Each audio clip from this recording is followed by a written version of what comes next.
Nous ne tenons plus en place. Il faut changer, bouger, évoluer, se déplacer, s'adapter, rebondir.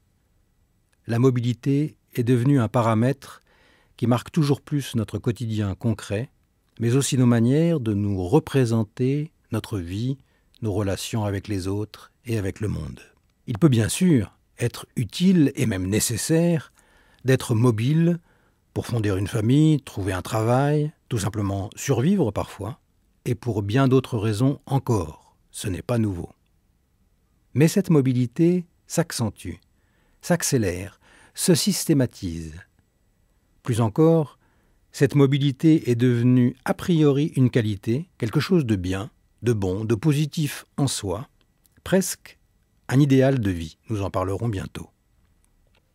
Je dis la mobilité au singulier, je devrais en parler au pluriel.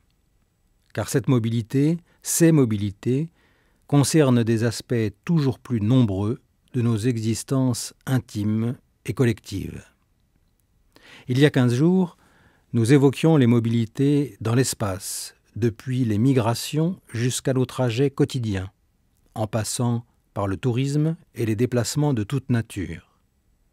La semaine dernière, nous parlions des mobilités dans le temps, car aussi curieux que cela puisse paraître au premier abord, notre manière de nous déplacer dans le temps se transforme. Aujourd'hui, je vous propose d'envisager nos mobilités dans la culture, au sens le plus large de ce terme. Et nous commencerons en ouvrant la Bible pour y lire un texte très significatif de la mobilité à laquelle la lecture des Écritures bibliques conduit son lecteur. Ce récit se trouve dans le livre des Actes des Apôtres, au chapitre 8. Nous sommes peu après la mort, la résurrection et l'ascension de Jésus, dans les tout premiers temps de l'Église, qui connaît ses premières persécutions, et qui voit donc certains de ses membres fuir hors de Jérusalem et se disperser. En écoutant cette histoire, je vous invite à être particulièrement attentif aux nombreux déplacements, aux multiples écarts dont il va être question.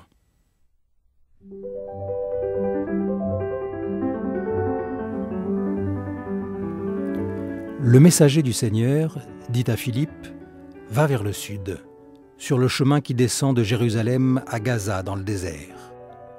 Il se leva et partit. Or un Éthiopien, un eunuque, haut fonctionnaire de Candace, la reine des Éthiopiens, et responsable de tous ses trésors, était venu à Jérusalem pour adorer. Et il s'en retournait, assis sur son char, en lisant à haute voix le prophète Ésaïe. L'Esprit dit à Philippe « Avance !» et rejoint ce char. Philippe accourut et entendit l'Éthiopien qui lisait le prophète Ésaïe. J'interromps quelques instants notre lecture pour préciser que Philippe faisait initialement partie du groupe des 7 hommes chargés de la logistique dans l'Église à Jérusalem. Mais il a doublement changé puisque d'une part, il a quitté Jérusalem et d'autre part, il est devenu prédicateur. C'est à l'occasion d'un de ces déplacements que sa route croise celle du personnage principal de notre histoire, un Africain qui a entrepris un long voyage. Il vient d'Éthiopie, où il est ministre des Finances. Étant eunuque, il ne peut pas faire partie de la communauté religieuse d'Israël. Mais il est sans doute sympathisant, puisque, pour adorer, sans qu'on en sache plus sur ce que cela signifie, il est venu à Jérusalem. Surtout, c'est un homme qui fait un chemin intérieur et personnel. Un homme qui a une quête spirituelle puisque, pendant son voyage, il lit un passage de ce que nous appelons l'Ancien Testament. D'emblée, cette histoire nous met donc en présence de personnages qui, de multiples manières, sont l'un et l'autre mobiles. Ils voyagent, ils ont transgressé leur statut, ils sont en cheminement intérieur. Poursuivons.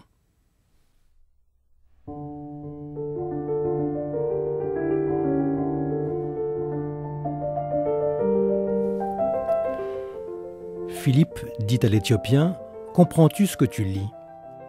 Il répondit « Comment le pourrais-je si personne ne me guide ?» Et il invita Philippe à monter s'asseoir avec lui. Le passage de l'Écriture qu'il lisait était celui-ci. Il a été mené comme un mouton à l'abattoir, et comme un agneau muet devant celui qui le tond, il n'ouvre pas la bouche. Dans son abaissement, son droit a été enlevé, et sa génération, qui la racontera, car sa vie est enlevée de la terre. L'eunuque demanda à Philippe, « Je te prie, de qui le prophète dit-il cela? De lui-même ou de quelqu'un d'autre ?» Alors Philippe prit la parole et, commençant par cette écriture, il lui annonça la bonne nouvelle de Jésus. Dans cette suite du texte, les déplacements se poursuivent donc, et les écarts s'enchaînent. L'Éthiopien lit un texte qui a voyagé à travers les siècles, qui a voyagé aussi à travers les langues, puisque ce texte était initialement écrit en hébreu et que l'Éthiopien le lit en grec. Surtout, un écart apparaît entre lire et comprendre. « Comprends-tu ce que tu lis ?» demande Philippe. Cet écart, c'est celui de l'interprétation. Il ne suffit pas de lire, il faut encore faire du chemin pour comprendre. Et sur ce chemin, Philippe va servir de guide. Ce chemin d'interprétation conduit l'Éthiopien depuis ce texte ancien jusqu'à son aujourd'hui, et depuis une figure énigmatique, un homme comparé à un agneau silencieux mis à mort, jusqu'à Jésus, le Christ. On est donc passé de déplacements physiques au début de notre récit à des déplacements dans la compréhension des textes, de l'histoire, de Dieu. Et comme nous allons le voir, ces déplacements, ces écarts successifs vont même s'inscrire dans sa propre existence. Terminons notre lecture. Comme ils continuaient leur chemin, ils arrivèrent à un point d'eau. L'eunuque dit « Voici de l'eau, qu'est-ce qui m'empêche de recevoir le baptême ?» Il ordonna d'arrêter le char. Tous deux descendirent dans l'eau, Philippe ainsi que l'eunuque, et il le baptisa. Quand ils furent remontés de l'eau, l'Esprit du Seigneur enleva Philippe. L'eunuque ne le vit plus, il poursuivait son chemin, tout joyeux.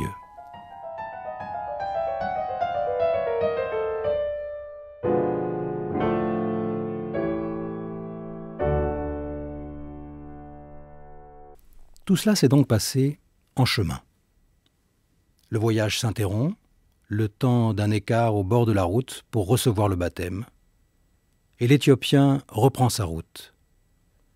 Venu de la lointaine Afrique jusqu'à Jérusalem, il rentre chez lui, mais déplacé, remué, transformé, désormais lié à Jésus.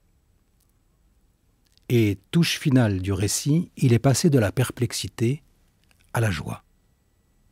Ce récit articule toute une série de mobilités, de natures très diverses. Il les met en scène et en intrigue, dans une petite dramaturgie qui signifie ceci: lire les Écritures et les lire à la lumière de l'Évangile, c'est entrer dans un jeu d'écart qui, de proche en proche, pas à pas, déplace les points de vue du lecteur jusqu'à transformer sa compréhension des textes, du monde et de lui-même, devant Dieu. Lire les Écritures ouvre à une sorte de mobilité globale. Élargissons maintenant cette réflexion, car ce n'est pas seulement cet épisode des Actes des Apôtres qui met en valeur le cheminement d'un homme à l'occasion de sa lecture.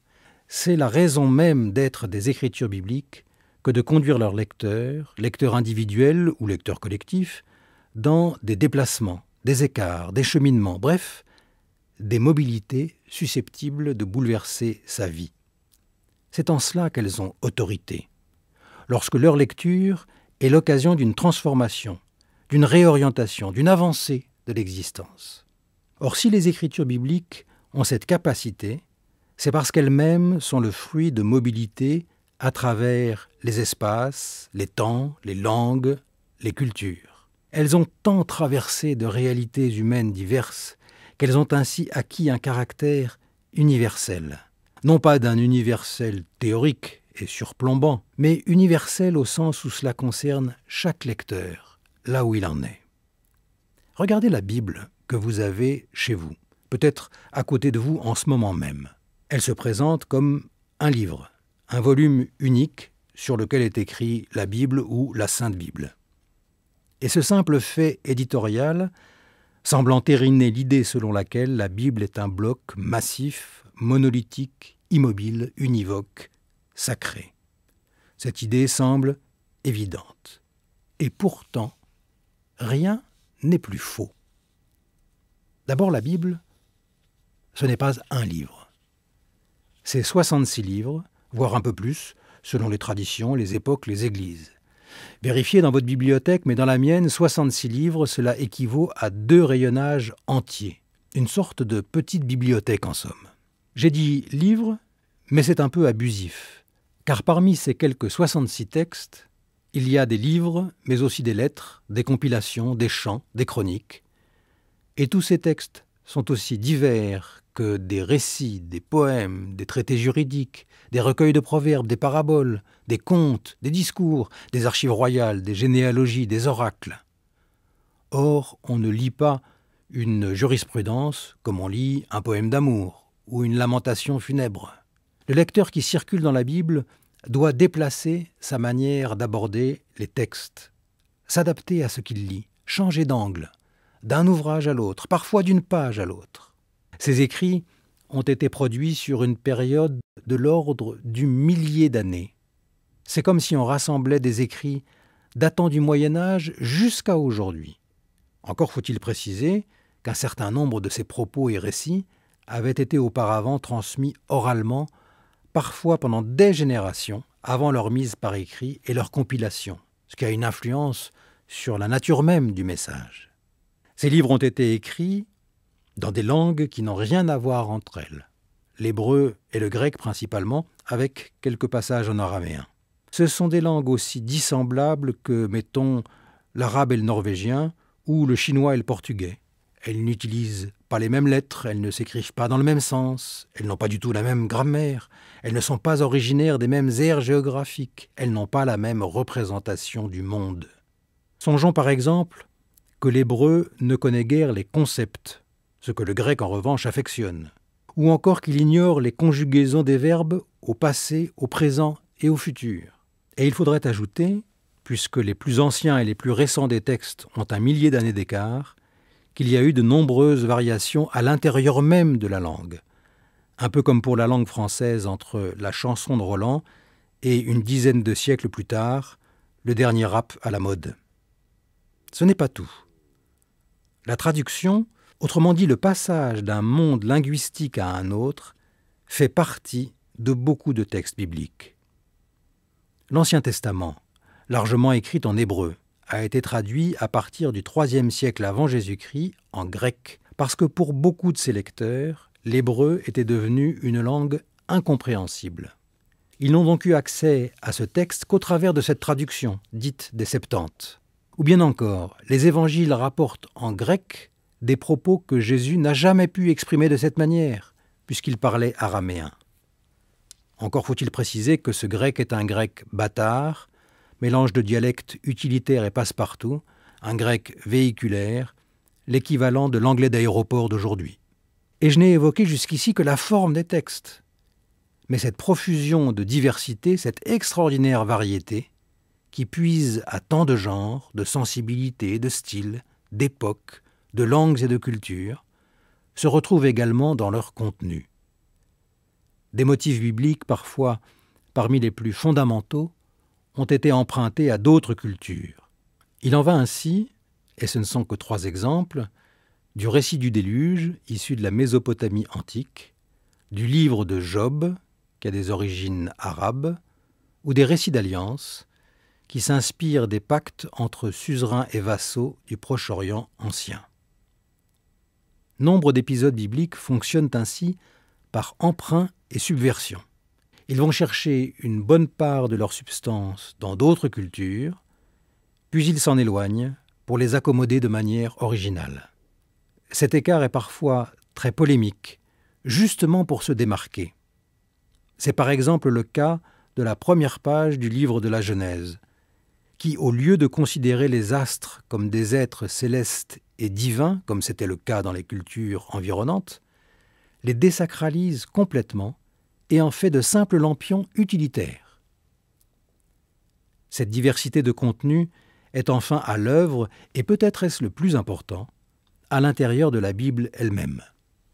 Les textes bibliques mettent en regard les uns des autres, en dialogue ou en tension, d'innombrables récits, points de vue et messages. Dès les premières pages de la Genèse, il y a 2 récits de création, non superposables l'un à l'autre. De nombreux prophètes s'écartent de la tradition cultuelle sacerdotale et la critiquent. Le Qoélète, ce grand sage, ou bien encore le livre de Job, contestent la sagesse des proverbes. Les évangélistes Matthieu ou Luc prolongent l'œuvre de Marc, tout en s'en distinguant, et l'évangéliste Jean plus encore. L'épître de Jacques prend le contre-pied de l'épître aux Galates, par exemple à propos d'Abraham. Et, faut-il le rappeler, le Nouveau Testament tout entier se dégage de l'Ancien Testament dans les 2 sens du verbe. Il en est issu et en même temps il emprunte de tout autre chemin. On appelle les quelques 66 livres qui composent la Bible le canon biblique. Canon vient d'un mot grec qui signifie référence. Cette liste n'a pas été décidée un beau jour par des autorités religieuses, mais elle s'est établie, progressivement, au fil de tâtonnements et de débats, avec parfois un consensus très rapide pour tel livre et parfois des polémiques très vives autour de tel autre. Le canon biblique n'est donc pas indéfini puisque le nombre de livres retenus est limité, mais à l'intérieur de ces limites, cette extraordinaire diversité est constitutive de la Bible, revendiquée, irréductible. La Bible n'est pas un bloc homogène, sacré, tombé du ciel et en prise directe avec notre culture contemporaine. Elle déploie devant ses lecteurs un monde à explorer. Quand nous ouvrons la Bible, nous devenons des voyageurs dans ce monde, fait de tant de paysages, habité de tant de personnages et de peuples, pétri de tant de langues et de cultures. Nous devenons mobiles pour explorer ce monde et, le découvrant, pour découvrir notre vie devant Dieu. Pourquoi me suis-je arrêté, un peu longuement, à parler des Écritures bibliques sous un angle culturel? Parce que cette manière si frappante et même unique qu'a la Bible de conjuguer une telle diversité de formes et de contenus est aujourd'hui d'une pertinence et d'une actualité étonnante.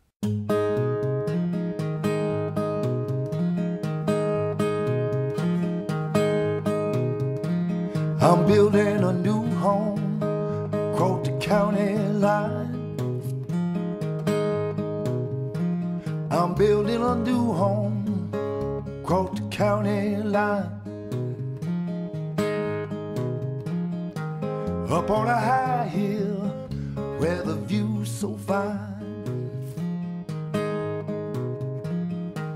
Down in the lowlands, water tastes like turpentine. Nos mobilités contemporaines s'accentuent et s'accélèrent. Elles ne sont pas seulement visibles dans l'espace et dans le temps, elles concernent aussi la culture. Bien sûr, il y a toujours eu des porosités d'une culture à une culture voisine. Molière ou Mozart enchantaient leur public en glissant dans leurs œuvres des turqueries, comme on disait alors. Mais aujourd'hui, c'est de toute autre chose qu'il s'agit, à une toute autre échelle. Comme le résume Michel Serres d'une image saisissante, quand nous empoignons notre smartphone, nous tenons le monde entier au creux de notre main, le monde avec ses nouvelles, ses rumeurs, ses savoirs, ses cultures. Cette globalisation interculturelle est à la fois massive, espérée et contestée. Elle est massive. Nous avons déjà évoqué le tourisme ou le développement d'une langue véhiculaire commune. Mais pensons au cinéma. Les productions sont de plus en plus conçues à l'échelle mondiale, tant dans leur sujet que dans leur réalisation ou leur commercialisation. Il en va de même des grandes marques commerciales, des noms de voitures ou des parcs de jeux. La musique se nourrit d'échanges globaux et incessants, tant dans la musique dite savante que dans celle dite populaire ou traditionnelle. Et l'un de ces courants les plus dynamiques depuis une génération s'appelle précisément la world music. Les standards audiovisuels formatent de plus en plus un regard commun, voire uniforme, et en même temps les moteurs de recherche ou les encyclopédies en ligne donnent accès à des singularités qui nous seraient autrement restées à tout jamais inconnues. Car bien sûr, les agents les plus visibles de ce brassage global des cultures sont les grands acteurs et réseaux numériques. Ils n'existaient pas il y a seulement 20 ans. Cette mobilité interculturelle massive est espérée, appréciée, parfois encensée. Un peu à la manière du commerce des épices lors de la Renaissance, elle donne des saveurs, des couleurs, des résonances, des dimensions supplémentaires à notre vie, là où nous sommes. Si l'éloge du métissage sous toutes ses formes est devenu si fréquent, c'est bien parce que nous percevons ce que ces croisements des cultures peuvent apporter de fécond. Il semble nous faire avancer vers un horizon d'unité humaine, de coexistence universelle, sans heurts ni friction. On entend parfois même s'exprimer des rêves d'abolition des frontières. Et c'est également pourquoi, à l'inverse, cette mobilité interculturelle massive et espérée est en même temps contestée, dénoncée, parfois rejetée, car elle fait craindre une sorte d'assimilation, de fusion uniforme qui raboterait les particularités culturelles et finalement les abolirait. L'ouverture et la mobilité peuvent être vues en matière culturelle comme ailleurs, comme un coup d'accélérateur apporté au modèle dominant, donc comme un risque mortel pour les réalités plus fragiles, plus petites, plus disséminées, qui auraient pourtant autant de légitimité à demeurer et à s'épanouir. Et ces inquiétudes se traduisent parfois par des clôtures communautaristes, des agressivités identitaires, qui sont le revers du fantasme d'abolition des frontières. Les mobilités ont acquis dans le domaine de la culture, au sens le plus large de ce mot, une ampleur, une vitesse et une puissance qui exposent les échanges culturels à une double menace, symétrique. D'un côté, l'homogénéisation, qui absorbe tout, de l'autre, l'isolement identitaire qui sépare tout. Et ces deux extrêmes sont, l'un comme l'autre, porteurs d'une violence menaçante. C'est ici qu'il faut revenir à ce que la lecture des Écritures bibliques réalise. Peut-être avez-vous remarqué qu'en réfléchissant à ce passage des Actes des Apôtres, qui raconte les voyages et la rencontre de Philippe et de l'eunuque éthiopien, peut-être avez-vous noté qu'en élargissant ensuite cette réflexion à l'ensemble des Écritures bibliques, j'ai employé à plusieurs reprises le mot « écart ». Ce n'est pas un hasard. À considérer les cultures sous l'angle de leur similitude et surtout à valoriser celles-ci, on ne peut que devenir insensible aux particularités culturelles, les rendre insignifiantes, accélérer leur disparition. Inversement, à considérer les cultures sous l'angle de leurs différences et surtout à rendre celles-ci irréductibles, on ne peut que dresser les cultures les unes contre les autres, les enfermer chacune dans une essence identitaire agressive et d'ailleurs parfaitement illusoire. Mais à penser les relations interculturelles en termes d'écart, on maintient à la fois la distance et la proximité. Un écart, c'est une distance, mais dans la proximité. C'est un voisinage, mais sans confusion. L'écart entre deux personnes est nécessaire à leur dialogue. Il permet de rester en regard. Il ouvre un entre-deux. Il fait de l'apport de l'un une ressource disponible pour l'autre, sans que cela prive ou appauvrisse quiconque. Il honore chacun. Il fait grandir ce qui est commun et ce qui est singulier. Il permet un pas de côté, un écart, comme on dit justement, pour se considérer soi-même et considérer l'autre un peu différemment. Et ce qui est vrai des personnes l'est aussi élargi à l'ampleur des cultures. Penser l'interculturel en termes d'écart, c'est cultiver la mobilité en la mettant au service de la rencontre. C'est exactement ce que font les écritures bibliques pour leurs lecteurs. Elles tiennent ensemble et proposent au lecteur 2 récits de la création, 3 langues, 4 évangiles, 5 mégillotes, 12 petits prophètes, 66 livres, 150 psaumes, une immense diversité, en somme, déployée dans un périmètre commun. Et les Écritures ne demandent au lecteur ni de faire son marché, ni de sélectionner ce qui lui plaît. Elles le font circuler d'une ressource à l'autre. Elles le font entrer dans cette immense conversation. Elles le mobilisent, c'est-à-dire qu'elles le rendent mobile, pour le conduire de rencontre en rencontre, des rencontres qui éclairent la rencontre majuscule et qui sont éclairées par elle. Être lecteur de la Bible, c'est être mis au bénéfice du plus grand phénomène interculturel de l'histoire humaine. Mais cela ni dans une uniformisation insipide, ni dans un communautarisme séparateur. C'est se laisser entraîner dans un pas à pas, un de proche en proche, qui ouvre à l'universel authentique, cet universel qui passe toujours par le singulier. Lire la Bible, c'est une pédagogie qui fait passer du zapping à la rencontre. Pour poursuivre dans cette voie, je vous donne rendez-vous dimanche prochain. D'ici là, bonne semaine et bonne marche.